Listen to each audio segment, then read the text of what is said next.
I remember, in no particular order, a shiny inner wrist, steam rising from a wet sink as a hot frying pan is laughingly tossed into it, gouts of sperm circling a plug hole before being sluiced down the full length of a tall house, a river rushing nonsensically upstream, its wave and wash lit by half a dozen chasing torch beams, another river, broad and grey, the direction of its flow disguised by a stiff wind exciting the surface.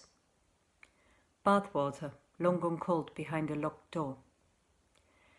This last isn't something I actually saw, but what you end up remembering isn't always the same as what you have witnessed. We live in time. It holds us and molds us, but I've never felt I understood it very well. And I'm not referring to theories about how it bends and doubles back or may exist elsewhere in parallel versions. No, I mean ordinary, everyday time, which clocks and watches assure us passes regularly. Tick-tock, click-clock. Is there anything more plausible than a second hand?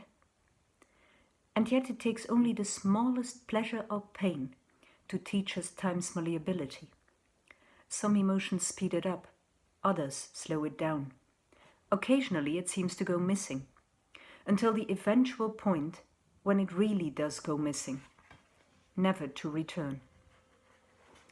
I'm not very interested in my school days and don't feel any nostalgia for them.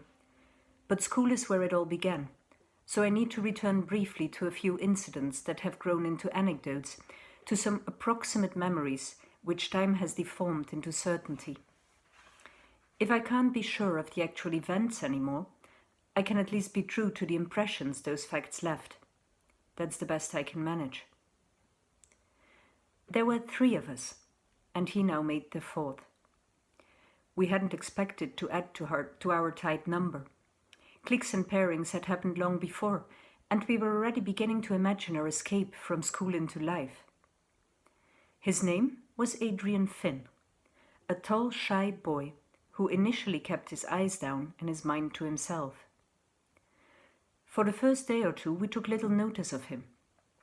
At our school there was no welcoming ceremony, let alone its opposite, the punitive induction. We just registered his presence and waited. The masters were more interested in him than we were. They had to work out his intelligence and sense of discipline, calculate how well he'd previously been taught, and if he might prove scholarship material. On the 3rd morning of that autumn term, we had a history class with old Joe Hunt, wryly affable in his 3-piece suit, a teacher whose system of control depended on maintaining sufficient but not excessive boredom. Now, you'll all remember that I asked you to do some preliminary reading about the reign of Henry VIII. Colin, Alex and I squinted at one another, hoping that the question wouldn't be flicked like an angler's fly to land on one of our heads. Who might like to offer a characterization of the age? He drew his own conclusion from our averted eyes. Well, Marshall, perhaps. How would you describe Henry VIII's reign? Our relief was greater than our curiosity, because Marshall was a cautious know-nothing who lacked the inventiveness of true ignorance. He searched for possible hidden complexities in the question before eventually locating a response. There was unrest, sir. An outbreak of barely controlled smirking. Hunt himself almost smiled. Would you perhaps care to elaborate? Marshall nodded slow assent, thought a little longer, and decided it was no time for caution. I'd say there was great unrest, sir. Finn, then, are you up in this period? The new boy was sitting a row ahead and to my left. He had shown no evident reaction to Marshall's idiocies. Not really, sir, I'm afraid. But there is one line of thought, according to which all you can truly say of any historical event, even the outbreak of the First World War, for example, is that something happened. Is there indeed? Well, that would put me out of a job, wouldn't it? After some syncopatic laughter, old Joe Hunt pardoned our holiday idleness and filled us in on the polygamous royal butcher. At the next break, I sought out Finn. "I'm Tony Webster." He looked at me warily. "Great line to Hunt." He seemed not to know what I was referring to. "About something happening." "Oh, yes."